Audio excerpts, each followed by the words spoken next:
अगली खबर आपको बता रही है, जहां मध्य प्रदेश लोकसभा चुनाव में पहले आईएएस और आईपीएस अपनी राजनीतिक एंट्री करना चाहते हैं। इसमें से एक नाम प्रदेश पुलिस के सबसे senior IPS special DG police Purushottam Sharma का है, जो लोकसभा चुनाव लड़ना चाहते हैं। वहीं पुरुषोत्तम शर्मा ने कहा कि वह समाज सेवा के लिए राजनीति में आ रहे हैं और मैं स्पेशल डीजी रहते लोगों की सेवा कर रहा हूं और इसी के साथ ही मुरैना श्योपुर लोकसभा सीट से चुनाव लड़ना चाहता हूं। मेरा समर्थक वर्ग बहुत है, वोटिंग परसेंट मेरे 60% से ज्यादा है। बीजेपी से टिकट चाहता हूं। पीएम नरेंद्र मोदी और गृह मंत्री अमित शाह से प्रभावित हूं।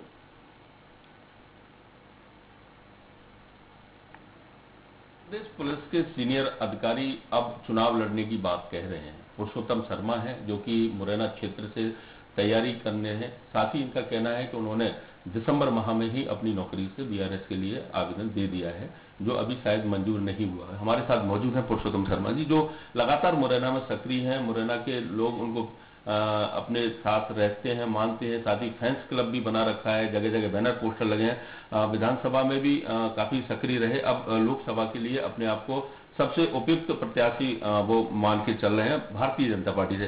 पुरुषोत्तम जी, किस तरह से आप मानना है, क्योंकि मुरैना से पहले रुस्तम सिंह जी भी पुलिस सेवा से आए थे और मंत्री भी बने और बीजेपी में रहे, तो क्या उसी तरह से आपने ये सब किया है? देखिए, मैं तो राजनीति को समाज सेवा के रूप में ले रहा हूँ और मुरैना और श्योपुर में मेरी रिश्तेदारियां बहुत हैं।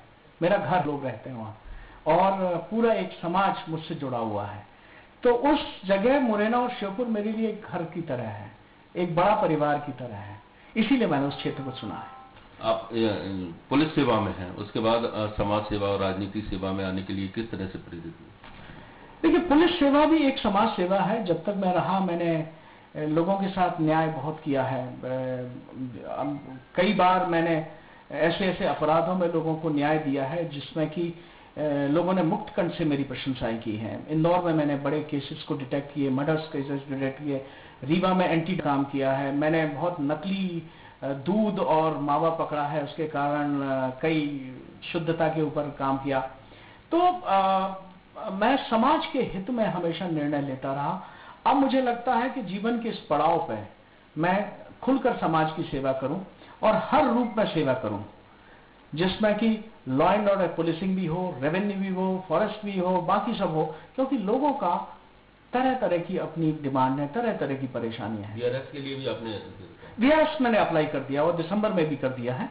और कोड ऑफ कंडक्ट की तरह मैंने ये भी बता दिया है कि आप मेरी सलाह में 3 महीने की तनख्वाह चेक से जमा कर दूंगा, जो नियमानुसार है। लेकिन इस संबंध में आपसे किसी बीजेपी की सीनियर लीडर से बात हुई है या कभी आपने संपर्क किया है, या उनकी तरफ से आपके लिए कोई किसी तरह से ऐसे शुभ संकेत हैं कि आप आ सकते हैं और प्रत्याशी आपको बना सकते हैं? देखिए, प्रत्याशी के रूप में तो मैं अपनी मेहनत कर रहा हूं, बाकी पार्टी के हाथ में है और पार्टी जो निर्णय लेगी वो सबसे अच्छा निर्णय लेगी, लेकिन मैं लोगों की सेवा करता रहूंगा। हाँ, बिल्कुल। तो ये थे पुरुषोत्तम शर्मा जी, जो कि कह रहे थे कि मुरैना से अगर उन्हें पार्टी अपना प्रत्याशी बनाती है बीजेपी, तो वो एक अच्छी जीत दर्ज करके पार्टी की झोली में मुरैना श्योपुर विधान जो लोकसभा सीट है वो देंगे। और कॉन्फिडेंट भी है, क्योंकि वो क्षेत्र में उन्होंने काफी काम किया है। अभी तो आने वाला वक्त ही बताएगा कि पार्टी क्या निर्णय करती है। कैमरामैन विजय के साथ ग्वालियर से स्वराज के लिए विनोद।